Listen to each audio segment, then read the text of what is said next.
kita Nabi Muhammad Sallallahu Alaihi Wasallam, keluarga, para sahabat dan para pengikut yang setia sampai akhir zaman. Hadirin wal hadirat, ahli pengajian yang dirahmati Allah Subhanahu wa taala yang kami hormati. Pada kesempatan ini masih melanjutkan yang kemarin disampaikan pada waktu khutbah, yaitu tentang ketauladanan Nabi Ibrahim alaihissalam sehingga dia dijadikan imam bagi seluruh umat manusia. Untuk itu mari kita membuka ayat lanjutannya, surat Al-Baqarah ayat 125. Surat Al-Baqarah surat kedua ayat 125. A'udzu billahi minasyaitonir rajim. Bismillahirrahmanirrahim. Wa idh ja'alna baita masabatan lin-nasi wa amna. Dan ingatlah tak kala kami menjadikan Baitullah tempat berkumpul manusia yang aman. Wattahidu, dan kami jadikan min maqam Ibrahim, dari makam Ibrahim, musola, sebagai musola, tempat sholat. Wahidna, dan kami perintahkan ila Ibrahim, kepada Ibrahim, wa Ismail, dan Ismail, antohira baiti, bersihkan rumahku, Ka'bah. Untuk apa ya Allah mesti dibersihkan segala? Litaifin, nanti banyak orang yang tawaf. Wal aqifin, banyak orang yang itikaf. Warukai wasujud, banyak orang yang ruku dan sujud. Silakan Pak dibaca ulang terjemahan.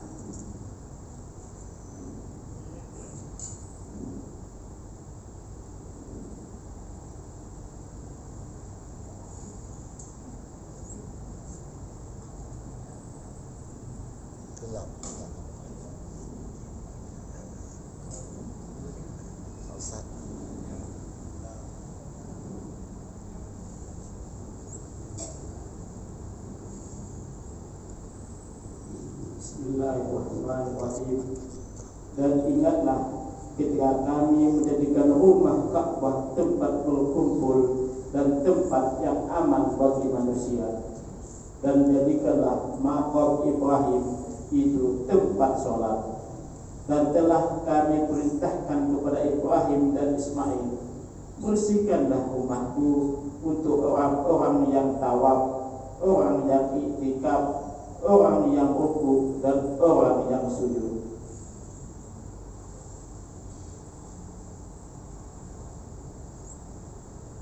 Kalau di kita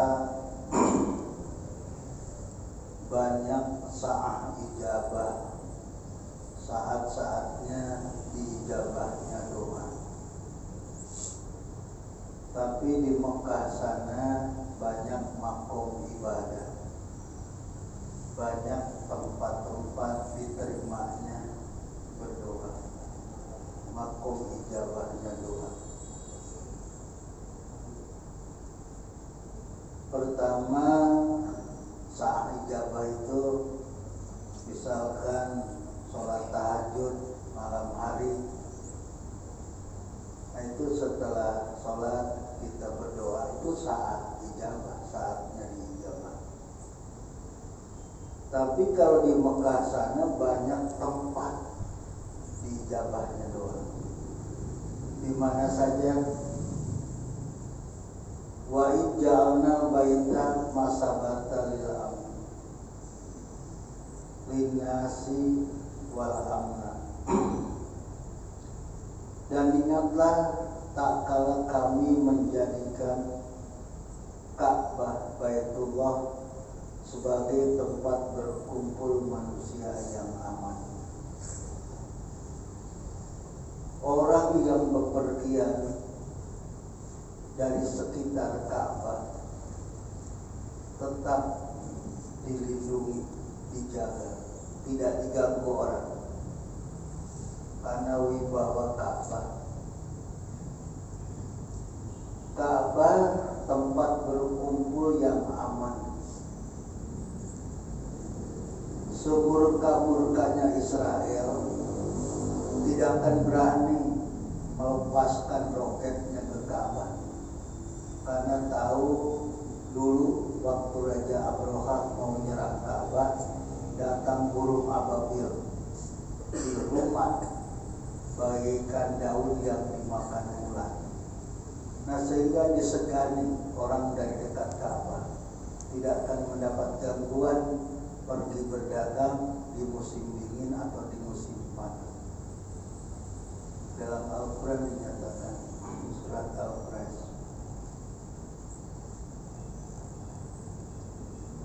wattahidu mim maqami Ibrahim musola.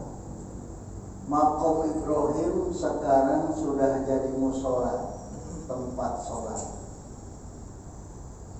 Maqam itu bukan makam, maqam itu tempat bertindihnya Nabi Ibrahim waktu mendirikan fondasi Ka'bah. Itu telapak kakinya tembus ke batu. Nah, sehingga sekarang dilingkari oleh kaca dekat Ka'bah ada maqam Ibrahim. Boleh kita sholat di situ, di maqam Ibrahim. Orang biasanya mendekat. Jadi di sana ada murtajam, ada Ka'bah, ada maqam Ibrahim. Itu tempat-tempat dijabahnya doa.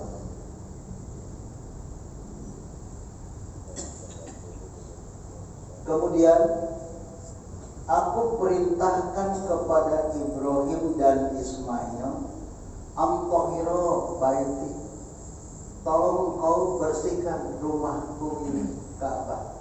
Untuk apa ya Allah mesti dibersihkan sekarang? Nanti di tempat ini kata Allah, lito'ifin, banyak sekali orang yang tawaf. Wal aqibin, banyak yang itikaf. Warukai wasujud, banyak yang ruku dan sujud. Terbukti sekarang. Mari kita lihat. Setiap tahunnya jutaan hujan berdesak-desakan di sana. Sehingga terpaksa pemerintah Saudi harus membatasi. Maka kita kalau daftar haji paling tidak bisa berangkat 10 tahun yang akan datang. Betul? Jadi kalau punya anak baru brojol saja belum langsungnya daftarkan haji. Lama berangkatnya, masih 10 tahun. Ini terbukti sekarang. Banyak yang tawaf di sana, banyak yang itikaf, banyak yang ruku, banyak yang sujud.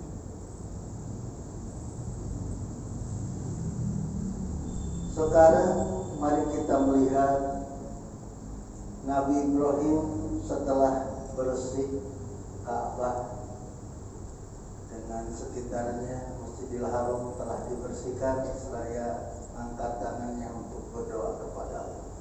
Nah, apa-apa saja doa Nabi Ibrahim alaihissalam, harapan dan doanya kita lihat di dalam ayat ini. Silakan lanjutkan Pak bacanya. Bismillahirrahmanirrahim.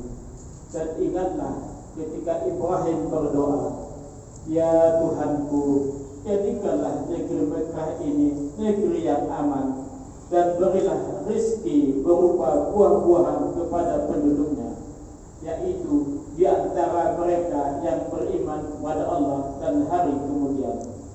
Dia Allah berfirman, dan kepada orang yang kafir akan aku beri kesenangan sementara, kemudian aku akan paksa dia ke dalam azab neraka, dan itulah seburuk-buruk tempat kembali. Pertama yang diminta Nabi Ibrahim kepada Allah, ya Allah, jadikan ini negeri yang aman. Sampai kapanpun Mekah akan tetap kondusif dipakai orang melaksanakan ibadah haji.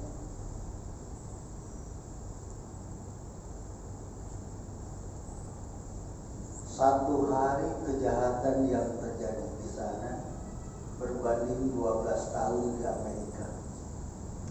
Jadi negeri yang aman. Ini doanya orang soleh diterima oleh Allah, didengar langsung dijawab. Aman di sana. Walaupun datang dari berbagai bangsa, kulit hitam, kulit putih, kulit merah, semuanya kumpul. Beda-beda adat semua, tapi tetap aman. Terus Nabi Ibrahim tadi minta apa lagi? Berilah rezeki berupa buah-buahan kepada penduduknya. Ini yang agak aneh. Kok Nabi Ibrahim minta berbagai rezeki buah-buahan untuk penduduk?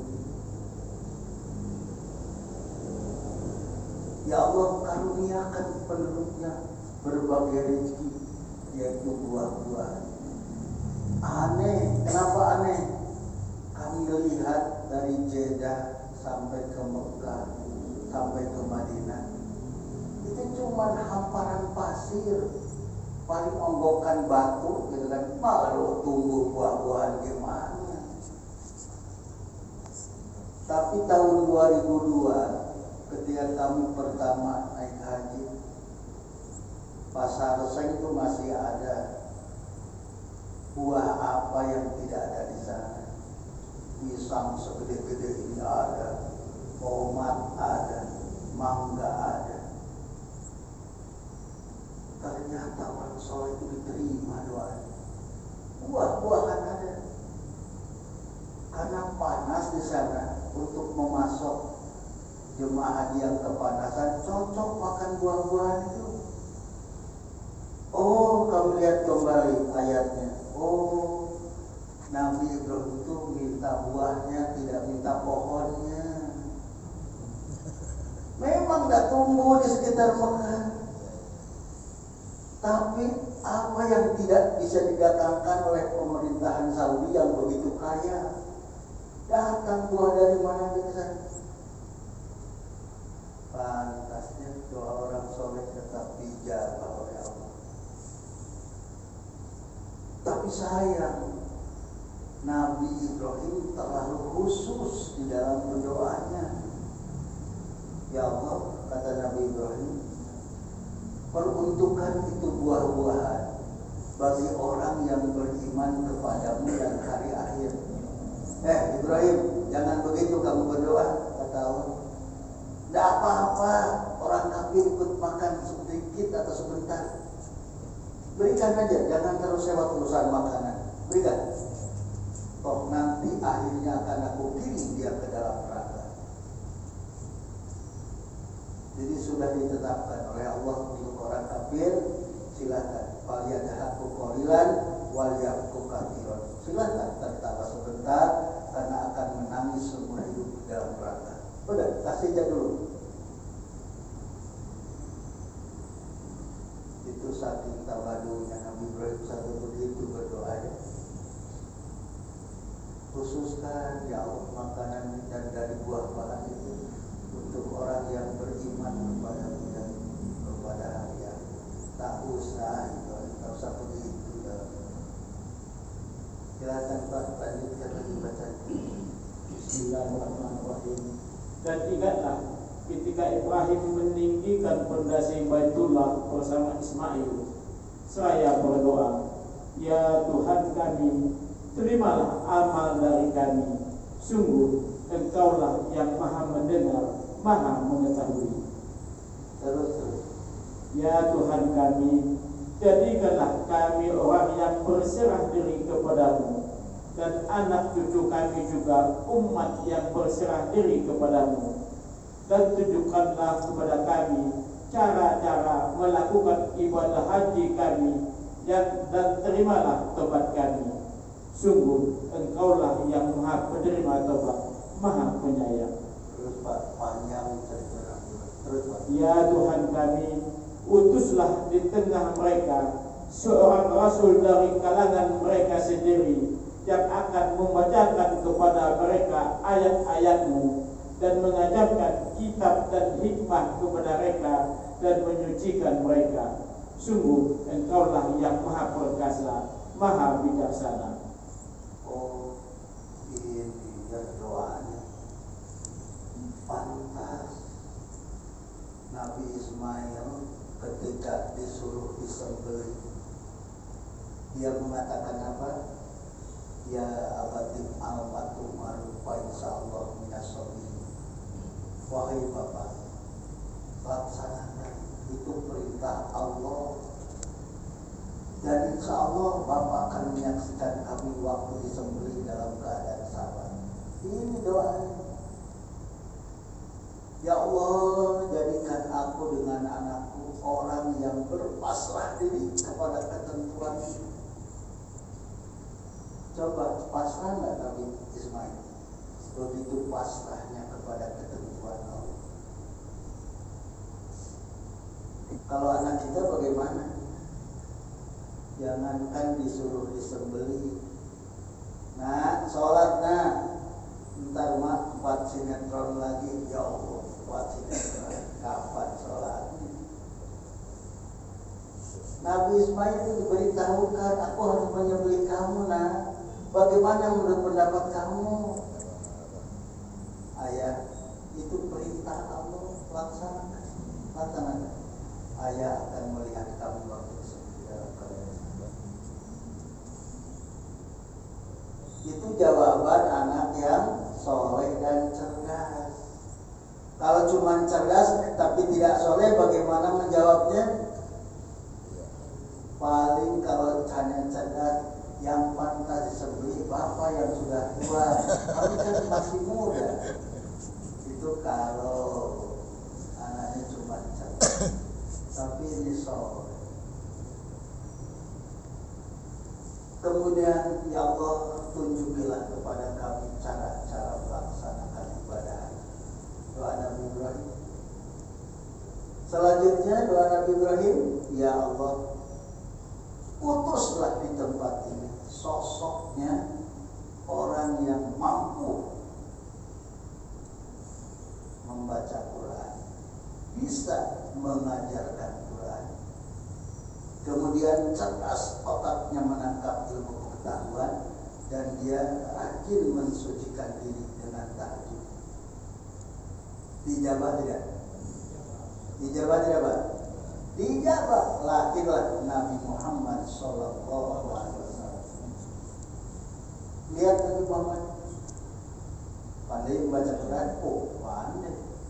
Pandai menyampaikan Al-Quran, oh pandai.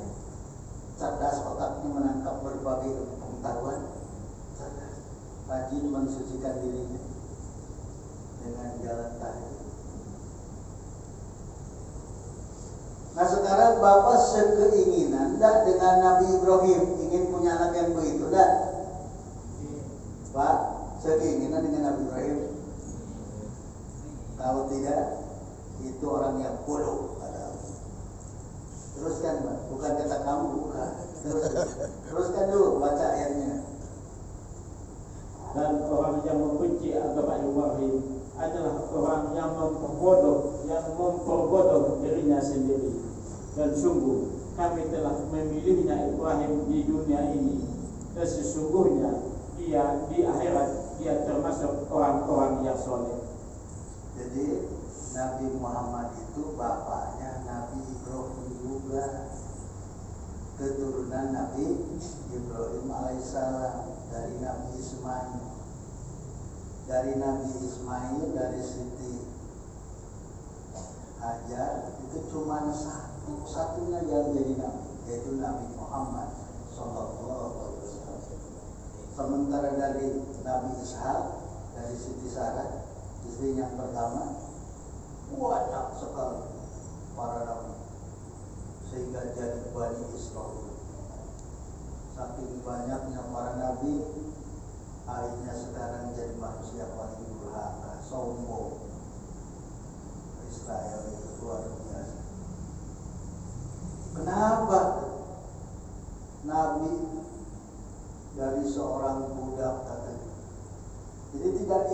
Nabi Muhammad itu karena memang turunannya dari Siti Hajar, orang muda, tidak diatur. Diam kata Allah, aku yang membagi-bagikan karunia. Dulu saja diutus para nabi dari kalangan Bani Israil, orang yang kata mereka orang elit, orang super, tidak diimani oleh kamu, malah dibunuh oleh kamu, kejar-kejar oleh kamu. Ada, aku pindahkan karunia kenabian kepada yang bukan Israel, kepada Nabi Muhammad SAW. Nabi Muhammad pandai Al-Quran, pandai juga menyampaikannya, cerdas otaknya, menangkap pengetahuan. Kalau kita tidak sama dengan keinginan Nabi Ibrahim, itulah orang yang membodohi dirinya sendiri, membodoh. Sekarang mari kita lihat wasiat terakhir. Kalau orang soleh ini biasa meninggalkan wasiat apa? Terus baca. Ingatlah ketika Tuhan berfirman kepada Ibrahim, berserah dirilah. Dia menjawab, aku berserah diri kepada Tuhan seluruh alam. Dan Ibrahim mewasiatkan ucapan itu kepada anak-anaknya. Demikian pula Yakub, wahai anak-anakku, sesungguhnya Allah telah memilih agama ini untukmu, maka janganlah kamu mati kecuali dalam keadaan muslim. Ya.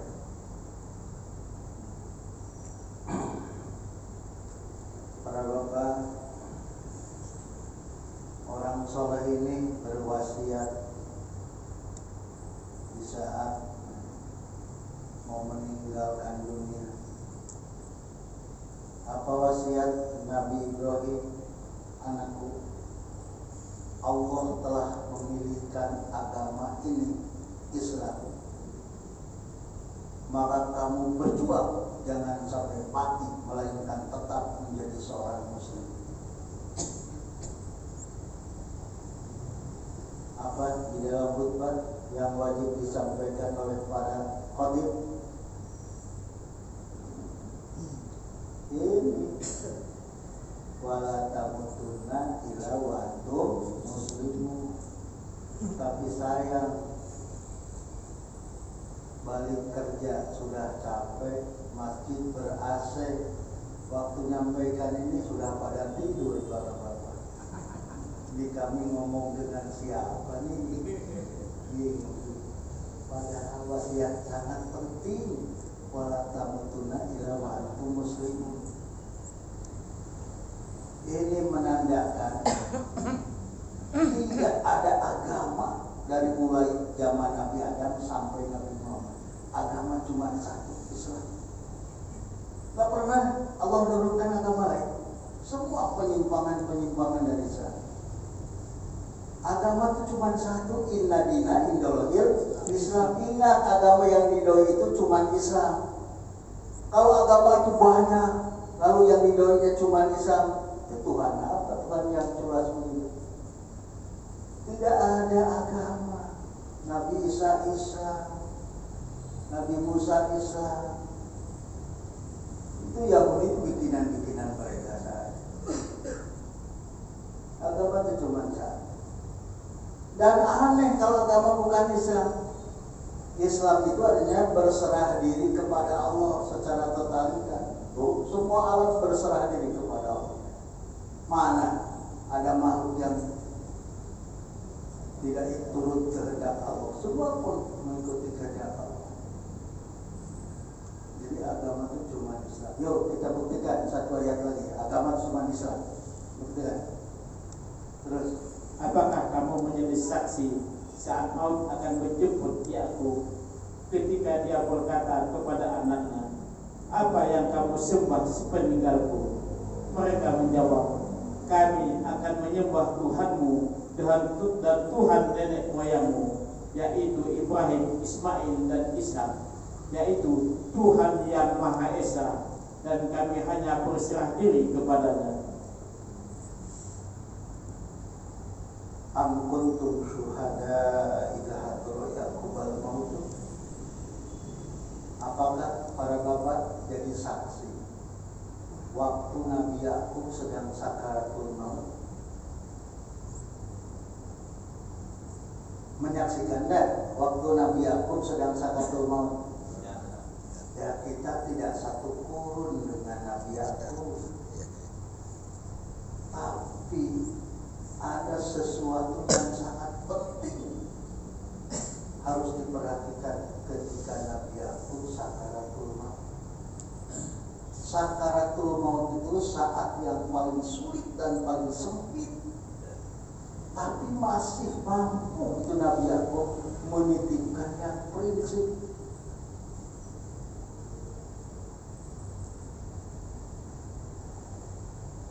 Jadi kita harus sekarang menitipkan yang prinsip. Apa katanya? Waktu sakaratul maut dikumpulkan anak-anaknya yang 12 itu, ditanya, nah, mata buduna min ba'di, itu masih seperti itu.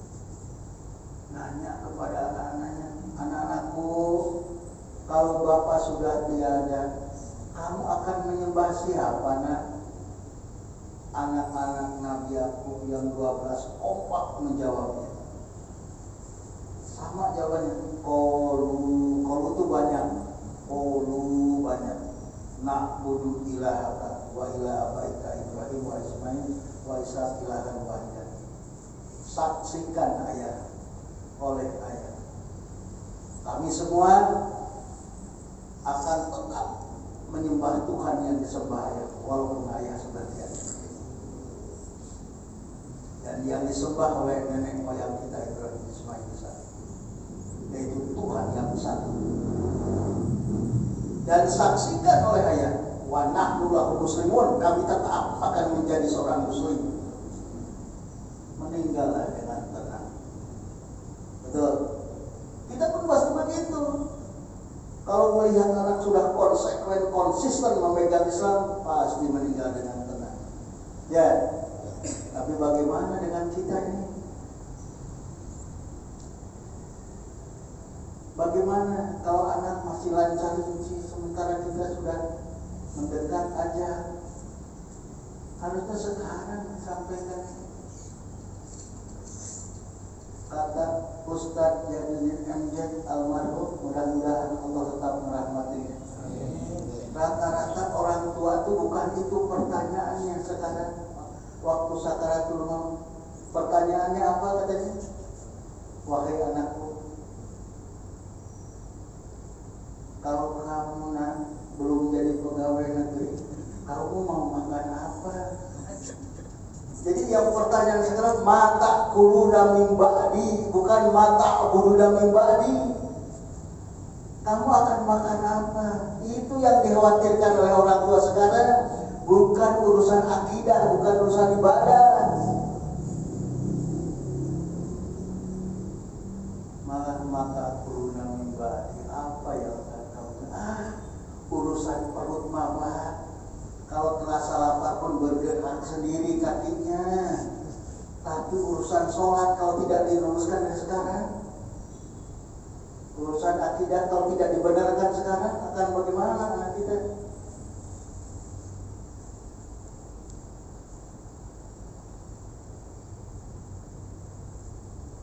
Saksikan oleh kamu ya, kami semua akan tetap menjadi seorang muslim. Itu baca, wa nahnu lahu muslimun. Muslim itu berserah diri, muslim itu agamanya Islam. Jadi dari zaman Nabi Yakub Islam semua, para nabi itu tidak ada yang agama-agama lain.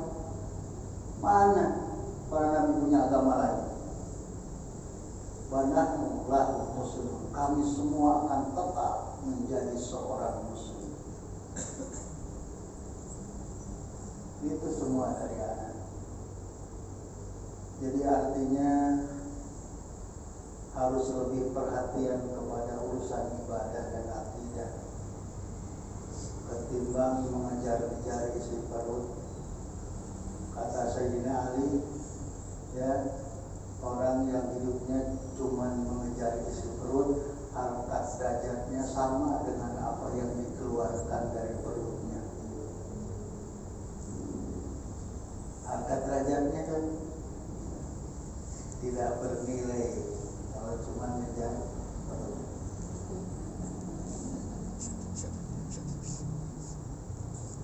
hidup untuk makan, bukan makan untuk hidup. Ya, asal hidup aja. Jadi yang dikejar-kejar makan, bukan. Mudah-mudahan kita tiap hari diingatkan kepada wasiat-wasiat orang-orang soleh sehingga bisa mempertahankan ibadah dan akidah kita. Kami yakin 100% kalau Bapak pastilah akan kukuh tetap akidahnya. Tapi anak-anak kita belum tentu Pak, kalau tidak diluruskan sekarang. Maka tanyakan. Mereka pulang sekolah tanya. Jangan ditanya pulang sekolah. No, udah makan belum? Yang itu gak penting Pak. Yang harus tanya, udah sholat belum? Itu yang harus ditanya. Kalau urusan makan lapar pun tergerak sendiri Pak ke meja makan. Gak perlu tanya-tanya. Tanya, sudah sholat belum kamu? Oh belum ayah. Nah, itu yang harus ditanya. Urusan ibadah, urusan akidah yang lebih penting harus kita tanya. Demikianlah yang bisa kami sampaikan. Mudah-mudahan walaupun singkat ada manfaatnya. Wabillahi taufiq wal hidayah. Wassalamualaikum warahmatullahi wabarakatuh.